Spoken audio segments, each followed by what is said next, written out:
আসসালামু আলাইকুম। এখন শুনবেন সংবাদ শিরোনাম। কুমিল্লার দুর্ঘটনা তদন্তে 2 কমিটি গঠন, গাফিলতির দায়ে 2 গেটম্যান বরখাস্ত।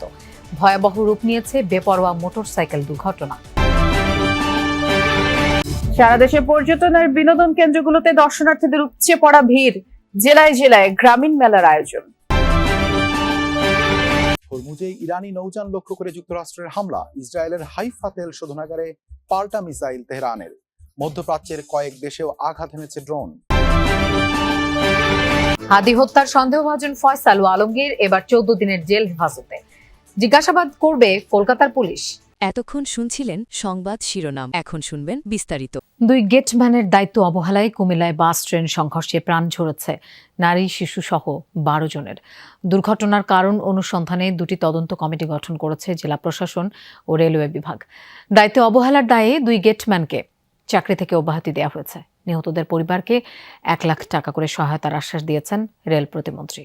রাত 2:45 বিকট শব্দে ঘুম ভাঙে ঈদে ঘরমুখো ট্রেন যাত্রীদের। কিছু বুঝে ওঠার আগেই চাঁপাইনবাবগঞ্জ থেকে ছেড়ে আসা মামুন স্পেশাল নামের যাত্রীবাহী বাসটিকে অন্তত 1 কিলোমিটার দূরে নিয়ে গিয়ে থামে ঢাকা মেল ট্রেন। এই ঘটনায় বাসে থাকা যাত্রীদের মধ্যে 12 জনের মৃত্যু হয়, আহত হয় অন্তত 10 জন। স্বজন হারানো পরিবারগুলোর আহাজারিতে ভারী হয়ে উঠেছে পুরো পরিবেশ।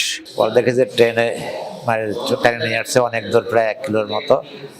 তখন চেঞ্জ ফিরে আসলে তখন দেখে যে সামনের পাশে একবারে সে দল দুবড়ে বসছে, একাকার হয়ে গেছে। স্থানীয়দের অভিযোগ, নিরাপত্তা ব্যবস্থা দুর্বল থাকলেও তা নিয়ে কোনো কার্যকর পদক্ষেপ নেয়নি সংশ্লিষ্ট কর্তৃপক্ষ। আর সেই অবহেলার খেসারতি দিতে হলো নিরীহ যাত্রীদের। লাইনম্যান যে রেলের ইয়েটা ফালাবে, ঠিক আছে, ওটা আপনি ফালায় নাই, উনি ঘুমাইতেছিল হয়তো বা, পুরোটা দায়ী হয়েছে উনি। আমরা ট্রেনেতে রানি ট্রেনে ফালায় নামছি, নামার পরে দেখলাম যে বাসটা সামনে। দুর্ঘটনার পরপরই 999 ফোন পেয়ে দ্রুত উদ্ধার কাজে নামে ফায়ার সার্ভিস ও সিভিল ডিফেন্স। আহতদের উদ্ধার করে নেওয়া হয় হাসপাতালে। রোগীগুলো আসা শুরু করে অ্যারাউন্ড 4টা নাগাদ। তো তখন অন স্পট আমরা যে রোগীগুলা দেখতে পাই, এর মধ্যে প্রায় টোটাল 12 জন আমরা নিহত পাই। বাসটা হলো মামুন পরিবহন, এটা চাঁপাইনবাবগঞ্জ নোয়াখালীর উদ্দেশ্যে যাচ্ছে, এই আমাদের বিশ্ব রোডের মেইন রোডের মুখোমুখি। এবং ট্রেনটা হলো ঢাকা মেল, কিন্তু চট্টগ্রাম থেকে ঢাকামুখী, ঠিক আছে। যেভাবে রাস্তা প্লাস ক্রসিং হয়েছে, আমার যতটুকু ধারণা খুব দ্রুত কি ট্রেনটা যাচ্ছে। এদিকে দুর্ঘটনার কারণ অনুসন্ধানে 2টি পৃথক তদন্ত কমিটি গঠন করেছে বাংলাদেশ রেলওয়ে ও জেলা প্রশাসন। রেলওয়ে যিনি কর্মকর্তা রয়েছেন আমাদের ঊর্ধ্বতন মিনিস্ট্রিতে, তাদেরকে জানানো হয়েছে, তারা সেখান থেকে এটি খোঁজ খবর নিয়ে তাদের তদন্ত কমিটি গঠন করেছে। 2 জন গার্ডের অবহেলার কারণে এই ঘটনাটি ঘটেছে, তাদেরকে বরখাস্ত করা হয়েছে। আমরা যেখানে রেল ক্রসিং আছে সেখানে আমরা আন্ডারপাস অথবা ওভারপাস করার একটা চিন্তা ভাবনা আছে। সঠিক তদন্তের মাধ্যমে দোষীদের দৃষ্টান্তমূলক শাস্তির দাবি স্থানীয়দের। ঈদের ছুটি উপভোগ করতে দেশের পর্যটন কেন্দ্রগুলোতে ভিড় জমিয়েছেন ভ্রমণ পিপাসুরা। সমুদ্র আর পাহাড়ের টানে কক্সবাজার, রাঙামাটি, খাগড়াছড়িতে পর্যটকদের ভিড় দেখা গেছে। পরিবার পরিজন, বন্ধু বান্ধবের সাথে ছুটির মুহূর্তকে স্মরণীয় করতে ঘুরে বেড়াচ্ছেন তারা। শিশু কিশোর থেকে সকল বয়সী মানুষের পদচারণায় মুখর স্পটগুলো। চট্টগ্রামে ঈদকে সামনে রেখে নগরের বিনোদন কেন্দ্রগুলোতে ভিড় করছেন পরিবার পরিজন নিয়ে ঘুরতে আসা মানুষ। পতেঙ্গায় দুপুরের পর থেকে বিনোদন প্রেমীদের ঢল নামে। পরিবার পরিজন নিয়ে আসছেন সকলেই। আনন্দে বাড়তি মাত্রা যোগ করেছে সাগরের বুকে স্পিড বোট নিয়ে ঘুরে বেড়ানো। ঈদকে আরো সুন্দর করতে চলে এলাম সি বিচ ঘুরতে। খুবই ভালো লাগছে, সমুদ্রের বাতাস উপভোগ করলাম, স্পিড বোটে চললাম। আজকে ঈদ আলহামদুলিল্লাহ অনেক ভালো কাটলো, সকালের নামাজ থেকে শুরু করে এখন পর্যন্ত খুব ভালো গেল। আসলাম সি বিচে ঘুরতে। ঈদ তো ভালোই যাচ্ছে, এখন হাজবেন্ডকে নিয়ে আসছি সি বিচে ঘুরতে। বিয়ের পরে প্রথম ঈদ আমাদের এখানে ঘুরতে আসলাম, এটাকে স্মৃতি করে রাখার জন্য।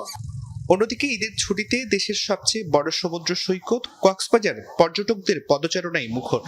একই চিত্র পাহাড়ি জনপদেও। রাঙামাটিতে দূর দূরান্ত থেকে আসা মানুষজন পরিবার নিয়ে উপভোগ করছেন ছুটির আনন্দ। খাগড়াছড়িতে বেড়েছে পর্যটকের ভিড়। হ্রদ, পাহাড় আর সবুজ প্রকৃতির টানে এখানে ভিড় জমাচ্ছেন ভ্রমণ পিপাসুরা। ইরানের ভয়াবহ হামলার শিকার হয়েছে ইসরায়েলের অন্যতম গুরুত্বপূর্ণ তেল পরিশোধনাগার হাইফা। আশদোদেও জ্বালানি স্থাপনা লক্ষ্য করে ছোড়া হয়েছে মিসাইল। আইআরজিসির টার্গেট হয়েছে কুয়েতের মিনা আল আহমাদি তেল শোধনাগারও। এছাড়া ঈদের দিন ইরানের হামলার শিকার হয়েছে সৌদি আরব, আরব আমিরাত, বাহরাইন, জর্ডানের মতো মধ্যপ্রাচ্যের বিভিন্ন দেশ। অন্যদিকে শুক্রবার রাতভর তেহরানে হামলা চালিয়েছে ইসরায়েল। হরমুজ প্রণালীতে এই পর্যন্ত মার্কিন হামলার শিকার হয়েছে ইরানের 1.5 শতাধিক জাহাজ। ইসরায়েলের বন্দর নগরী হাইফার তেল পরিশোধনাগার লক্ষ্য করে ইরানের অভিযান। ক্ষয়ক্ষতির পরিমাণ জানা না গেলেও রয়টার্সের একাধিক ভিডিওতে স্থাপনাটি থেকে ধোঁয়া উঠতে দেখা গেছে। বৃহস্পতিবার যুদ্ধ শুরুর পর 66 দফায় ইসরায়েলের হাইফা ও আশদোদে জ্বালানি স্থাপনা টার্গেট করে ক্ষেপণাস্ত্র ছোড়ে আইআরজিসি। প্রয়াত হিজবুল্লাহ প্রধান হাসান নাসারাল্লাহর নামানুসারে তৈরিকৃত নতুন মিসাইল দিয়ে চালানো হয় এসব হামলা। তেল আবিব, জেরুজালেম সহ উত্তর ও দক্ষিণ ইসরায়েলেও হামলা চালায় ইরান। তেহরানের হামলায় ভয়াবহ অগ্নিকাণ্ডের শিকার হয়েছে কুয়েতের মিনা আল আহমাদি তেল শোধনাগার। শুক্রবার ভোরে ড্রোন হামলার পর আগুন ধরে যায় স্থাপনাটির বেশ কয়েকটি ইউনিটে। এছাড়া বন্ধ করে দেয়া হয় অনেকগুলো ইউনিট।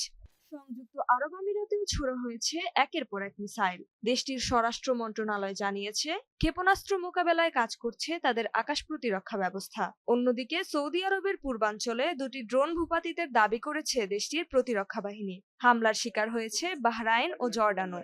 ইরানেও চলছে যৌথ বাহিনীর মুহুর্মুহু হামলা। শুক্রবার ভোররাতে তেহরানে 4 থেকে 5 দফায় বিমান হামলা চালিয়েছে আইডিএফ। বিশেষ করে শহরের পূর্ব দিকে চালানো হয় জোরালো হামলা। এছাড়া আক্রমণের শিকার হয়েছে পশ্চিমের কারাজ, দক্ষিণের কেরমান এবং হরমোজগান প্রদেশ।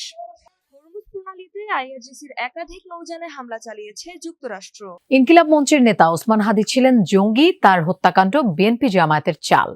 গণমাধ্যমের কাছে এমন মন্তব্য করেছেন হাদি হত্যাকাণ্ডের প্রধান সন্দেহভাজন ফয়সাল করিম। রোববার এই হত্যাকাণ্ডের 2 সন্দেহভাজন আলমগীর হোসেন এবং ফয়সাল করিমকে আদালতে তোলা হয়। সেখান থেকে বের হওয়ার সময় এমন মন্তব্য করেন অভিযুক্তরা। এ সময় তাদের আবারও 14 দিনের জেল হেফাজতের নির্দেশ দেন আদালত। 14 দিনের পুলিশি রিমান্ড শেষে রোববার সকালে হাদি হত্যাকাণ্ডের প্রধান 2 সন্দেহভাজন আলমগীর হোসেন এবং ফয়সাল করিমকে নেওয়া হয় আদালতে। উত্তর 24 পরগনা জেলার বিধাননগর মহকুমা আদালতে তোলা হয় তাদের। আদালত থেকে বের হওয়ার সময় অন্যতম অভিযুক্ত ফয়সাল দাবি করেন তাকে ফাঁসানো হচ্ছে। ইনকিলাব মঞ্চের নেতা ওসমান হাদিকে জঙ্গি হিসেবে আখ্যা দেন তিনি। বলেন এই হত্যাকাণ্ড বিএনপি জামাতের চাল।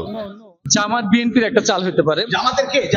এটা তো আমি জানি না, অ্যাকচুয়ালি আমি জানি না। হাদি আমি জানি না। হাদি এই যে আপনারা যে হাদি করছেন, বাংলাদেশের মানুষ হাদি করতেছে, হাদি তো অ্যাকচুয়ালি একটা জামাতের একটা জঙ্গি। প্রধান 2 অভিযুক্ত আলমগীর হোসেন এবং ফয়সাল করিমকে আবারও 14 দিনের জেল হেফাজতে পাঠানোর নির্দেশ দেন আদালত। হেফাজতে থাকাকালীন জাতীয়